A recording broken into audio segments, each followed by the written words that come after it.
XS to S po ako. XS to S ako. Ayan. Mga sisi, ito siya. Super lapad niya. Ayan o. XL to double XL talaga to mga sisi. Tignan nyo, halos sumubaran na ako. Ito nga, M to L ni Hunter. Wait lang. Ito yung M to L ni Hunter, guys. M to L ni Hunter. Yung XS to S ni Hunter. Isuot ko po dyan sa variation XS to S. Ito yung XS to S. Ito yung M to L. Malaki yung difference nila, guys. XL to double XL to isuot ko. Super laki sa akin. Hindi na siya pwede sa akin, guys.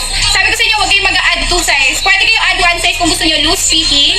Pero kung gusto nyo fitted, go for go for your accurate size, ha? Go for your accurate size mga sis. Sinasabihan ko na kayo, huwag kayong mag-add 2 size. Sobrang laki. 34 bust, 32 waistline. Sis, pwede kang mag M to L. M to L ka. Kung gusto mo yung body hug